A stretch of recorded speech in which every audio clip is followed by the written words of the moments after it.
그날 장례식장에서 운명은 다시 시작되었다. 저는 이수진입니다. 58세, 평범한 도서관 사서죠. 그날도 여느 때처럼 도서관에서 책을 정리하고 있었습니다. 그런데 갑자기 울린 전화 한 통이 제 일상을 완전히 뒤흔들어 놓았죠. 수진아, 나 미영이야. 정희가 어젯밤에 갔어.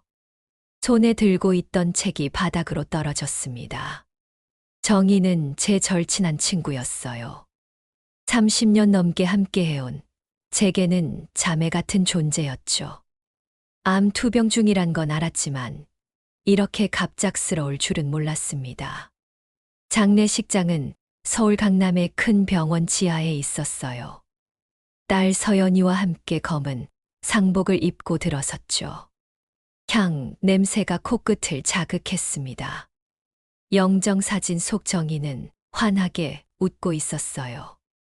마치 제게 괜찮다고 말하는 것 같았죠. 조문객들이 북적이는 가운데 저는 상주석으로 향했습니다. 그런데 그때였어요. 제 시선이 한 남자에게 멈춰섰죠. 키가 크고 단정한 양복을 입은 남자였습니다. 옆모습만 보였는데도 왜인지 가슴이 쿵쿵 뛰기 시작했어요. 무언가 익숙한 느낌이었죠. 그 남자가 고개를 돌려 상주에게 인사를 하는 순간 저는 숨이 멎는 줄 알았습니다. 귀 뒤에 선명하게 보이는 세 개의 점. 제 아들 민석이가 가지고 있던 바로 그 점들이었어요. 태어날 때부터 있었던 세상에 단 하나뿐인 표시였죠. 저는 다리에 힘이 풀려 서연이의 팔을 꽉 잡았습니다. 엄마, 괜찮으세요? 서연이의 목소리가 아득하게 들렸어요. 저는 떨리는 손으로 그 남자를 가리켰죠. 하지만 이미 그는 조문을 마치고 밖으로 나가고 있었습니다. 저는 급하게 뒤를 쫓았어요. 복도를 지나 엘리베이터 앞까지 갔지만 이미 문이 닫힌 후였죠. 숫자판이 지하 주차장을 가리키고 있었습니다. 헐떡이며 계단으로 뛰어 내려갔어요. 58세의 나이가 원망스러웠죠. 주차장에 도착했을 때 검은 세단이 막 출발하는 게 보였습니다. 저는 있는 힘껏 소리쳤어요. 민석아. 하지만 차는 이미 저 멀리 사라지고 있었죠. 다시 장례식장으로 돌아온 저는 정희의 남편인 성호 씨를 찾았습니다. 성호 씨, 아까 키 큰 남자분 아세요? 검은 양복 입으시고. 아, 장인혁 사장님 말씀이신가요? 정희가 치료받던 병원 재단 이사장이시죠. 직접 오실 줄은 몰랐는데. 장인혁. 처음 듣는 이름이었습니다. 하지만 그 귀 뒤의 점은 분명 제 아들의 것이었어요. 혹시 명함이라도. 아, 제가 하나 받아뒀습니다. 여기요. 명함을 받아든 순간 손이 떨렸죠. 메디케어 그룹 대표이사 장인혁. 사진은 없었지만 회사 주소와 전화번호가 적혀 있었습니다. 20년 전 중학교 2학년이던 민석이는 학원에서 돌아오는 길에 사라졌어요. 경찰도 사립탐정도 찾지 못했죠. 시신조차 발견되지 않아 실종 상태로 남아 있었습니다. 그런데 이제 와서 이런 식으로 다시 만나다니. 저는 명함을 가슴에 꼭 품었습니다. 정희의 영정 앞에 다시 서서 속으로 말했죠. 정희야, 내가 마지막으로 내게 준 선물이 이거였구나. 그날 밤 저는 한숨도 자지 못했습니다. 인터넷으로 장인혁이라는 사람을 검색했죠.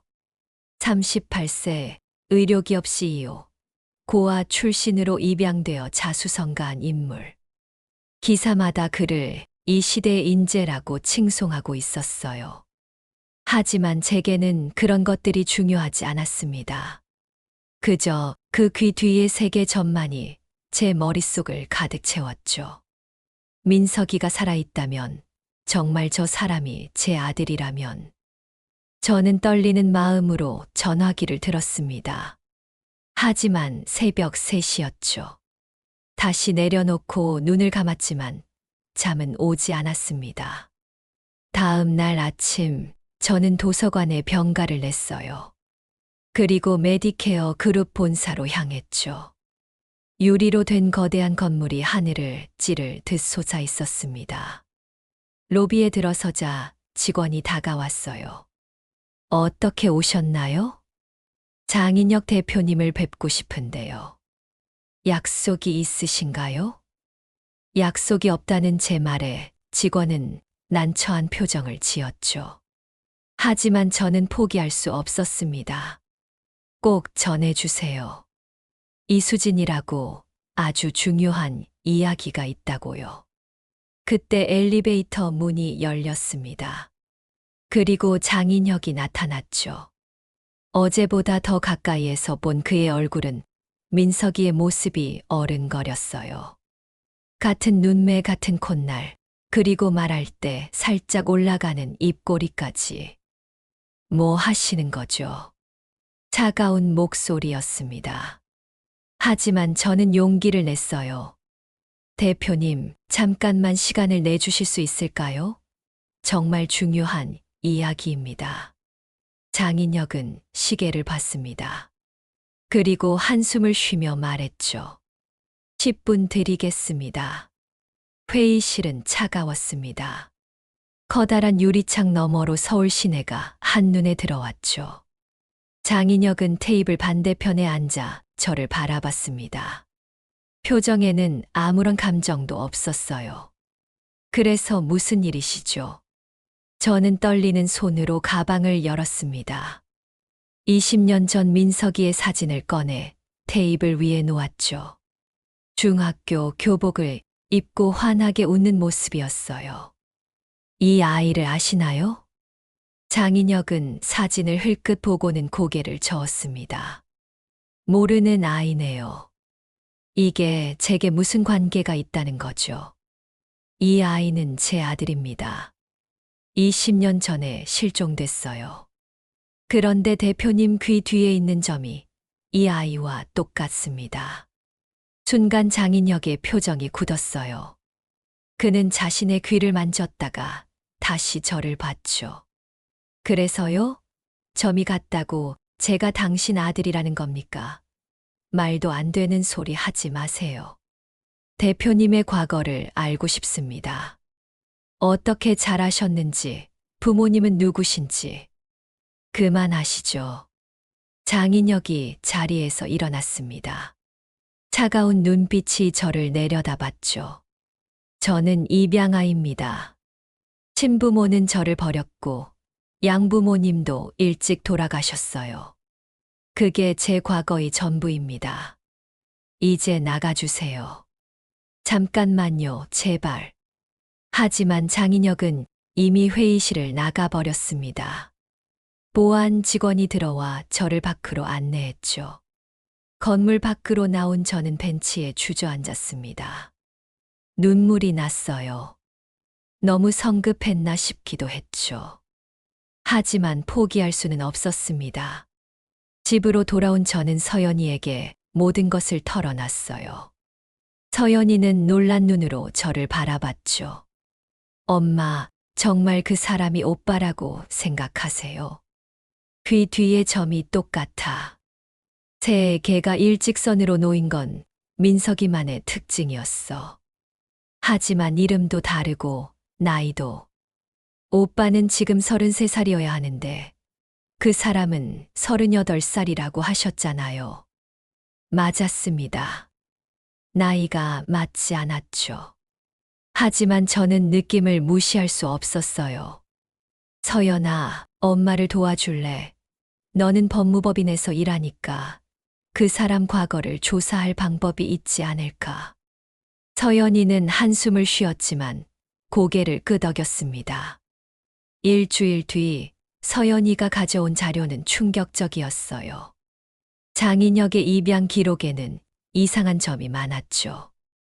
18세 이전의 기록이 거의 없었고, 있는 것마저 앞뒤가 맞지 않았습니다. 엄마, 이 사람 18세에 갑자기 나타난 것 같아요. 그전 기록은 누군가 조작한 흔적이 있어요. 제 가슴이 뛰기 시작했습니다. 18세면 민석이가 실종된 지 5년 후였죠. 그리고 이것 보세요. 장인혁이 처음 나타난 병원이 바로 정희 아주머니가 치료받던 그 병원이에요. 우연이라고 하기엔 너무 많은 것들이 겹쳤습니다. 저는 다시 용기를 냈어요. 이번엔 장인혁의 집으로 찾아갔죠. 강남의 고급 빌라였습니다. 초인종을 누르자 한 여성이 나왔어요. 단아하고 품위 있는 모습이었죠. 누구시죠? 안녕하세요. 저는 이수진이라고 합니다. 장인혁 대표님을 뵙고 싶은데요. 남편은 회사에 계세요. 무슨 일이신지. 그때 안에서 아이 울음소리가 들렸습니다. 여성의 얼굴에 걱정이 스쳤죠. 죄송해요. 아이가 아파서. 실례했습니다. 문이 닫히려는 순간 저는 급하게 말했어요. 혹시 도움이 필요하시면 말씀해 주세요. 저도 아이를 키워봐서. 여성은 잠시 망설이다가 문을 열었습니다. 죄송한데 잠깐만 아이 좀 봐주실 수 있을까요? 약을 가지러 가야 하는데. 그렇게 저는 뜻밖에도 장인혁의 집에 들어가게 됐죠. 거실에는 5살쯤 되어 보이는 남자아이가 소파에 누워 있었습니다. 창백한 얼굴에 힘이 없어 보였어요. 준호야, 이 할머니가 잠깐 있어 주실 거야. 윤가영 씨는 그렇게 말하고 급히 나갔습니다. 저는 아이 옆에 앉아 이마를 만져봤어요. 열은 없었지만 안색이 좋지 않았죠. 할머니, 아파요. 작은 목소리에 가슴이 아렸습니다. 저는 아이의 손을 잡았어요. 어디가 아픈지 말해볼래? 배가 자주 아파요. 그때 현관문이 열리는 소리가 났습니다. 장인혁이 들어왔죠. 저를 보자 그의 얼굴이 굳었어요. 당신이 왜 여기 있죠? 아내분이 급한 일로 나가셔서. 장인혁은 아이에게 다가가 품에 안았습니다. 그 모습에서 처음으로 따뜻함이 느껴졌죠. 준호야, 아빠 왔어. 아빠. 할머니가 손잡아줬어. 장인혁은 저를 복잡한 눈빛으로 바라봤습니다. 그때 윤가영 씨가 돌아왔죠. 여보, 이분이 준호 봐주셨어. 정말 감사했어요. 저는 인사를 하고 나오려 했습니다. 그런데 장인혁이 불렀어요. 잠깐만요. 그는 한참을 망설이다가 말했죠. 준호가 많이 아픕니다. 희귀혈액형이라 치료가 쉽지 않아요. 무슨 병인가요? 간 질환입니다. 이식이 필요한데 맞는 기증자를 찾기가. 그의 목소리에 처음으로 감정이 묻어났어요. 아버지의 절망이었죠. 혈액형이 뭔가요? 르 마이너스 O형입니다. 전국에 몇 명 없는. 저는 숨이 멎는 것 같았습니다. 그것은 제 혈액형이었고 민석이의 혈액형이기도 했죠. 그날 밤 저는 20년 전의 악몽을 다시 떠올렸습니다. 2005년 3월 15일. 평범한 목요일이었어요. 민석이는 여느 때처럼 학교에 갔고 방과 후엔 수학학원에 들렀죠. 저녁 7시에 끝나는 수업이었습니다. 보통은 8시쯤 집에 도착했어요. 하지만 그날은 달랐습니다. 8시가 되고 9시가 되어도 민석이는 오지 않았죠. 전화를 했지만 받지 않았어요. 그때만 해도 단순히 어디서 친구들과 놀고 있겠거니 했습니다. 10시가 되자 불안해졌어요. 학원에 전화했더니 7시에 정상적으로 수업을 마치고 나갔다고 했죠. 민석이 친구들에게도 연락했지만 아무도 모른다고 했습니다. 자정이 가까워지자 경찰에 신고했어요. 하지만 경찰은 가출로 보고 48시간을 기다리라고 했죠. 저는 미칠 것 같았습니다. 다음 날 새벽 민석이 휴대폰이 발견됐다는 연락을 받았어요. 학원에서 집까지 오는 골목길에 떨어져 있었다고 했죠. 액정이 깨져 있었습니다. 그제야 경찰도 심각하게 받아들였어요. 대대적인 수색이 시작됐죠.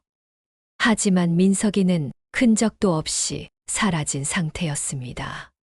CCTV를 확인한 결과 학원을 나온 민석이가 골목길로 들어가는 모습까지는 찍혔어요.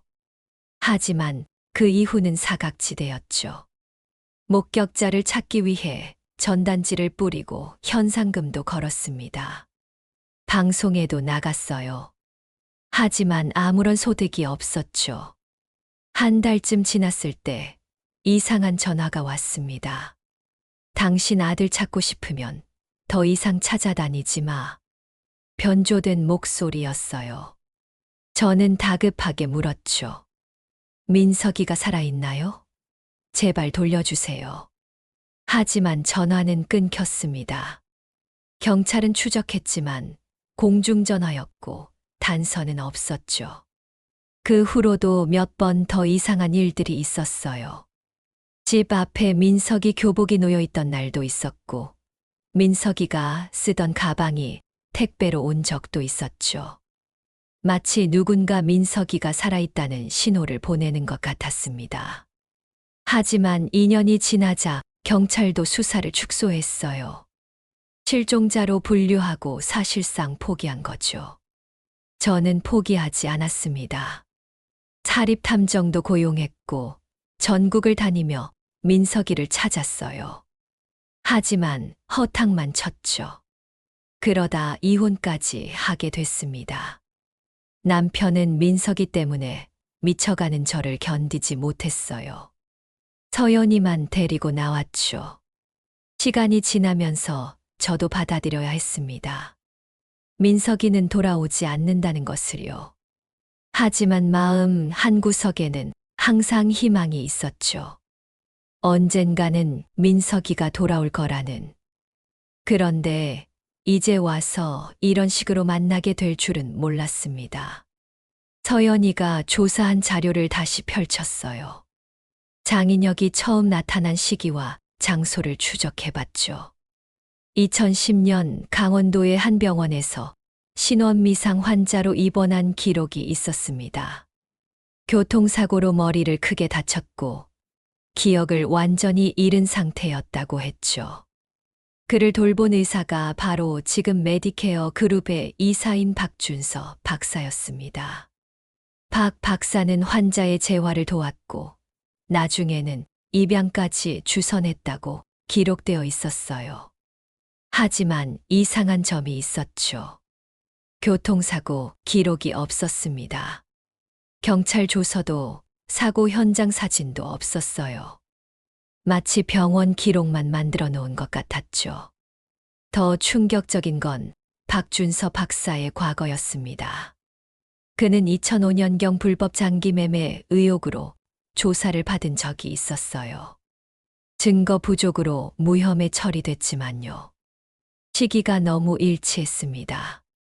민석이가 사라진 2005년 박 박사의 의혹. 그리고 2010년 갑자기 나타난 기억상실 환자. 저는 박준서 박사를 찾아가기로 했어요.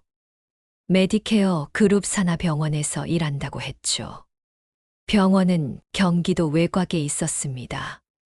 연구동 3층에 박 박사의 연구실이 있었어요. 노크를 하고 들어가자 백발의 노신사가 저를 맞았죠. 무슨 일로 오셨나요? 장인혁 대표님에 대해 여쭤보려고 왔습니다. 박 박사의 표정이 미묘하게 변했어요. 장 대표님을 어떻게 아시고? 제 아들일 수도 있는 사람입니다. 그 말에 박 박사는 침묵했죠. 한참을 망설이다가 입을 열었어요. 제가 드릴 수 있는 말씀은 없습니다. 2010년 박사님이 치료한 기억상실 환자가 제 아들인 것 같습니다. 2005년에 실종된. 그만하세요. 박 박사가 소리쳤습니다. 떨리는 손으로 안경을 벗었죠. 아무것도 모르시는군요. 그냥 돌아가세요. 당신을 위해서 하는 말입니다. 뭘 알고 계신 거죠? 제발 말씀해 주세요. 박 박사는 고개를 저었어요. 어떤 진실은 묻어두는 게 나을 때가 있습니다. 장 대표는 지금 행복합니다. 당신도 그냥 잊으세요. 하지만 저는 잊을 수 없었죠. 20년을 기다린 어미가 어떻게 잊을 수 있겠어요. 연구실을 나오면서 박 박사의 책상 위에 있던 사진을 얼핏 봤습니다. 젊은 시절의 박 박사와 한 남자가 찍은 사진이었는데 그 남자가 나 찍었어요. 집에 와서 곰곰이 생각해 보니 정희의 장례식장에서 봤던 조문객 중 한 명이었습니다. 그것도 장인혁과 악수를 나누던 사람이었죠. 퍼즐 조각들이 하나씩 맞춰지고 있었습니다. 하지만 아직 전체 그림은 보이지 않았어요. 며칠 후 뜻밖의 전화를 받았습니다.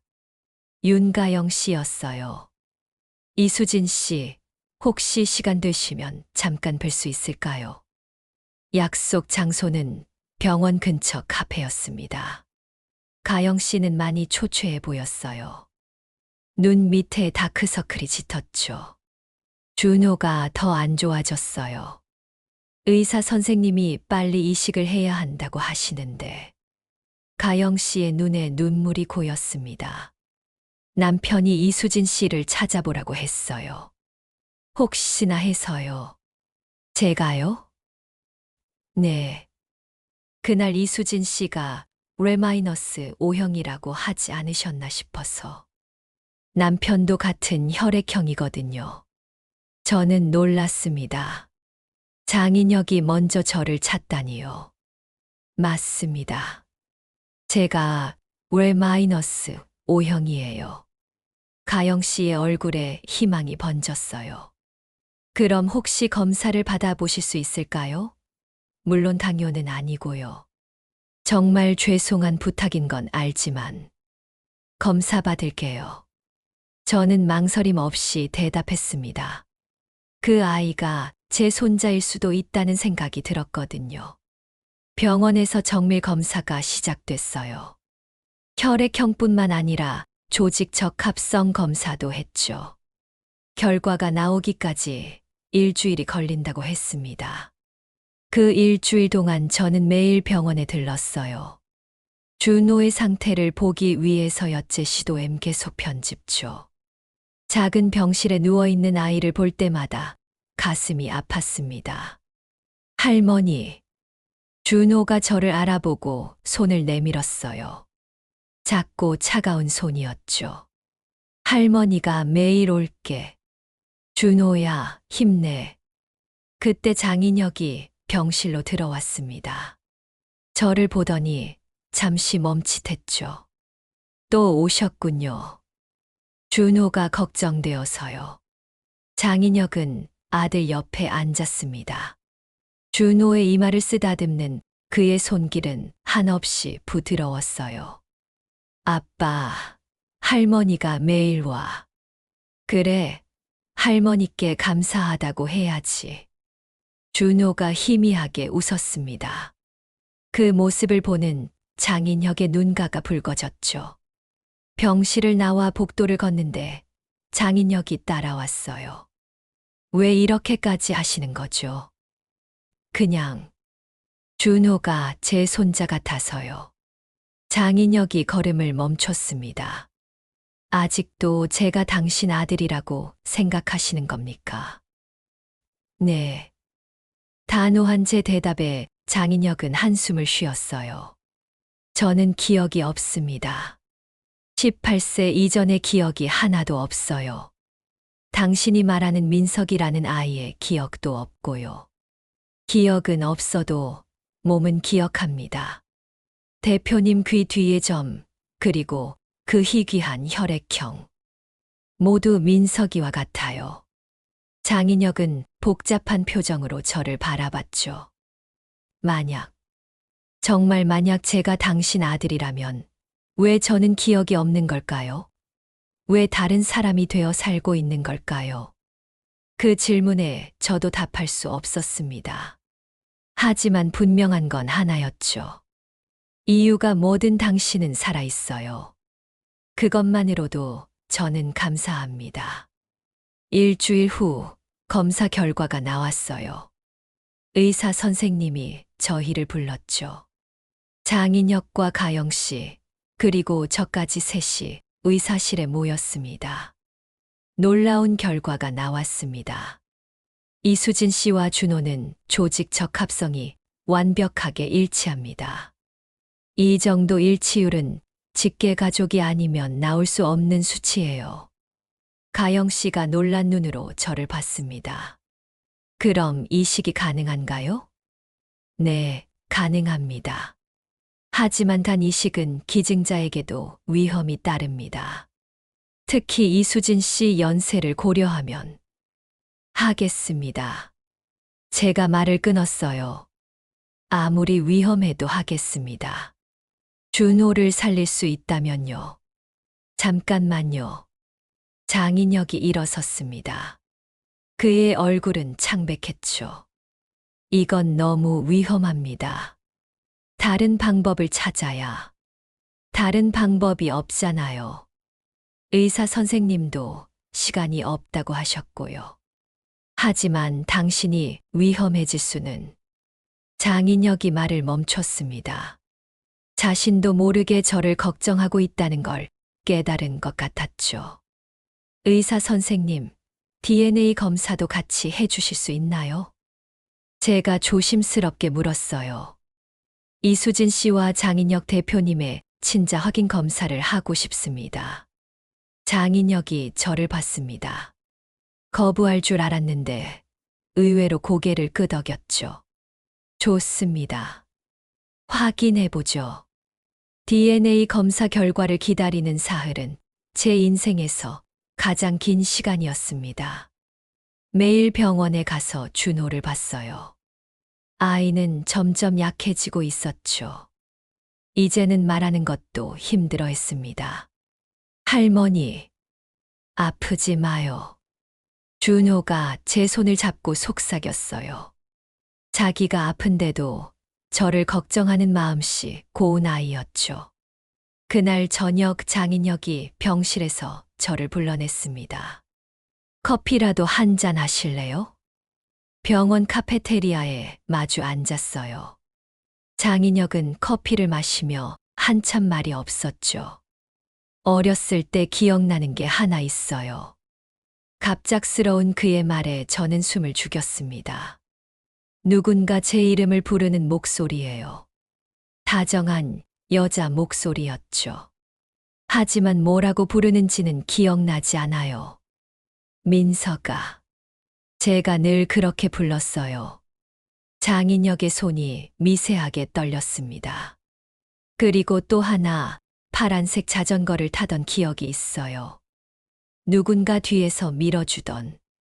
민석이 10살 생일에 사준 자전거예요. 처음엔 무서워해서 제가 뒤에서 잡아줬죠. 장인혁이 눈을 감았습니다. 무언가를 애써 기억해내려는 듯했어요. 하지만 그뿐이에요. 나머지는 모두 안개 속 같아요.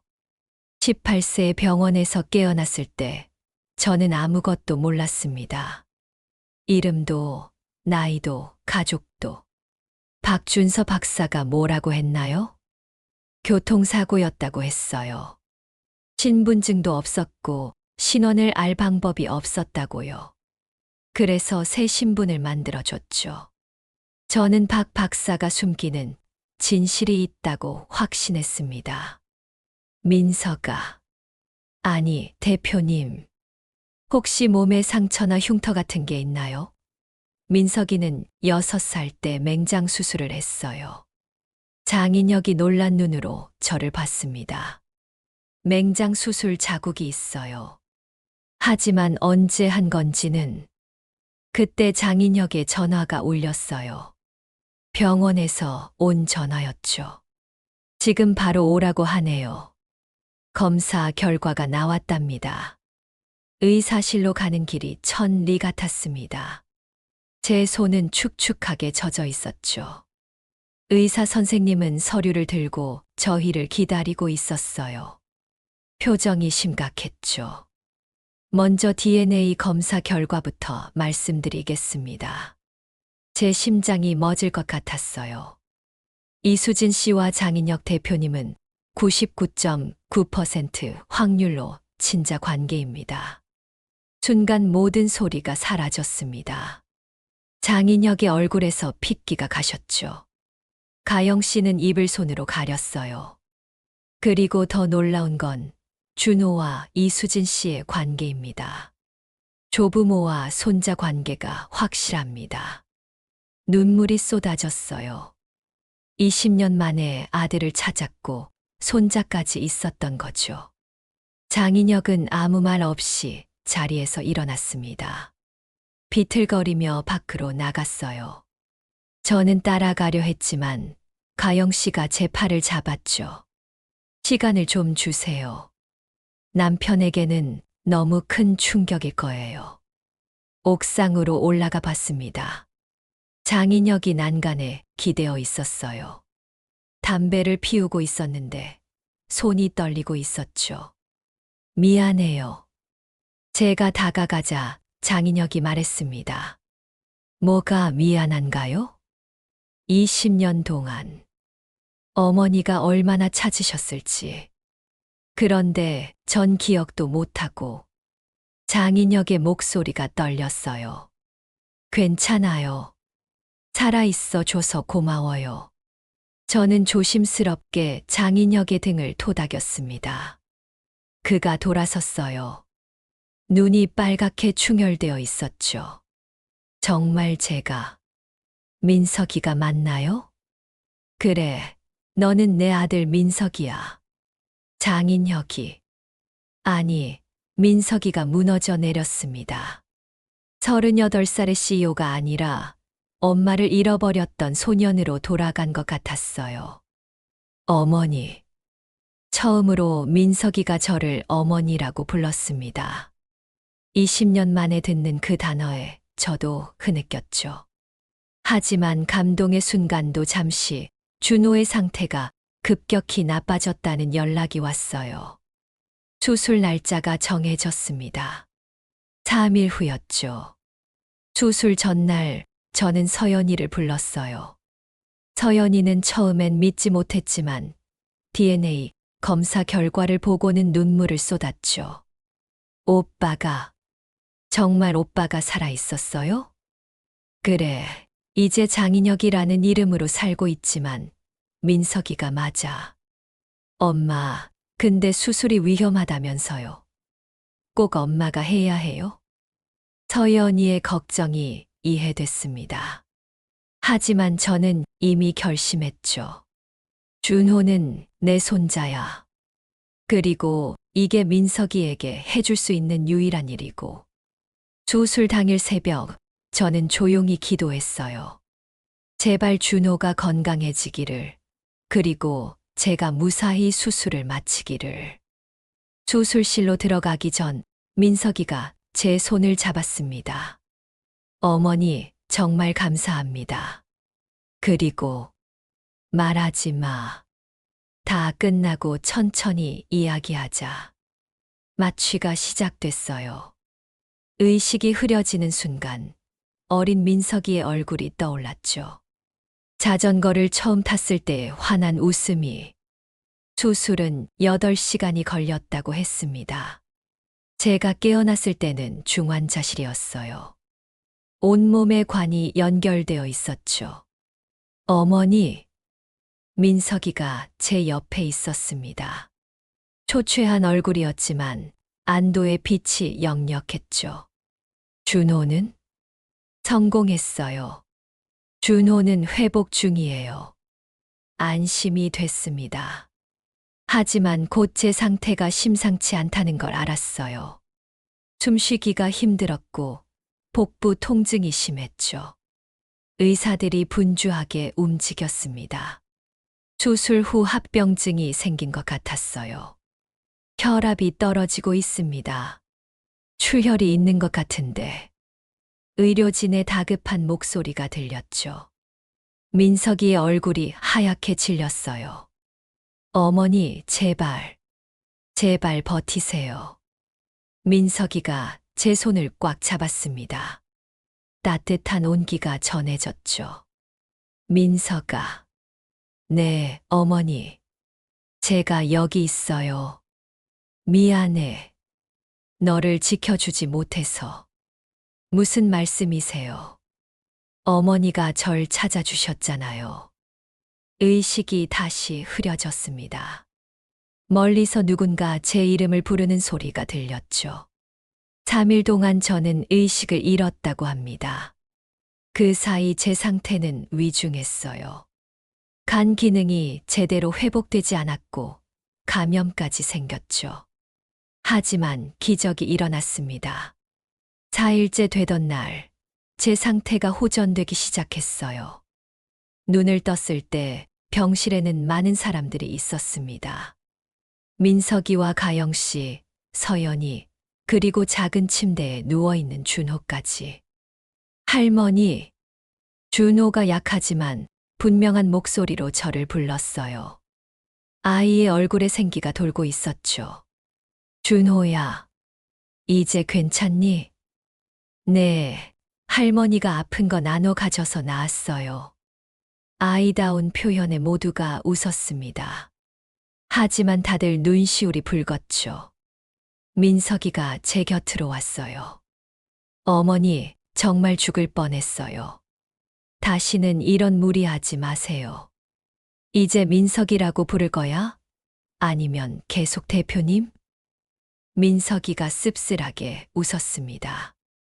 아직은 장인혁이 더 익숙해요. 하지만 어머니 앞에서는 민석이가 되도록 노력할게요. 그것만으로도 충분했습니다. 20년의 공백을 하루아침에 메울 수는 없으니까요. 퇴원 후 한 달이 지났습니다. 준호는 완전히 회복했고 저도 일상으로 돌아왔죠. 어느 날 민석이가 저를 찾아왔어요. 손에 낡은 상자를 들고 있었죠. 이게 뭐니? 박준서 박사가 줬어요. 18년 전 제가 병원에 왔을 때 가지고 있던 물건들이래요. 상자를 열자 눈물이 났습니다. 민석이가 차고 있던 시계, 학생증, 그리고 제가 넣어준 부적까지. 이 부적. 민석이가 부적을 들어 올렸어요. 할머니가 절에서 받아온 거였어요. 민석이 보호해달라고. 민석이의 눈에서 무언가 번뜩였습니다. 기억나요. 어머니가 가방에 넣어주시던 조금씩, 아주 조금씩 기억이 돌아오고 있었어요. 그때 서연이가 헐레벌떡 들어왔습니다. 엄마, 오빠, 이것 좀 보세요. 서연이가 가져온 건 신문 기사였어요. 18년 전 기사였죠. 의료사고, 은폐 의혹, 모 병원 관계자 실종. 기사에는 박준서 박사와 또 다른 의사의 사진이 있었어요. 그 의사가 바로 정희의 장례식장에서 본 그 사람이었죠. 이 사람이 2005년에 실종됐대요. 민석이 오빠가 사라진 시기와 똑같아요. 민석이가 기사를 자세히 읽었습니다. 잠깐, 이 사람 알아요. 최근에 해외에서 돌아와서 우리 회사와 계약했는데 퍼즐이 맞춰지고 있었어요. 민석이의 실종, 기억상실, 그리고 새로운 신분. 모든 게 연결되어 있었죠. 민석이는 박준서 박사를 다시 찾아갔습니다. 이번엔 정면으로 대면하기로 했죠. 박사님, 진실을 알고 싶습니다. 박 박사는 오랫동안 침묵했어요. 그리고 깊은 한숨을 쉬며 입을 열었죠. 당신은 의료사고의 피해자였습니다. 충격적인 이야기가 시작됐어요. 2005년 민석이는 납치된 게 아니라 교통사고를 당했다고 했습니다. 병원으로 실려왔지만 의료진의 실수로 심각한 뇌 손상을 입었죠. 병원에서는 은폐하려 했어요. 아이를 실종 처리하고 신분을 바꿔서. 그럼 왜 살려둔 거죠? 제가 반대했습니다. 차라리 새 삶을 주자고 했죠. 기억은 잃었지만 생명은 살릴 수 있었으니까.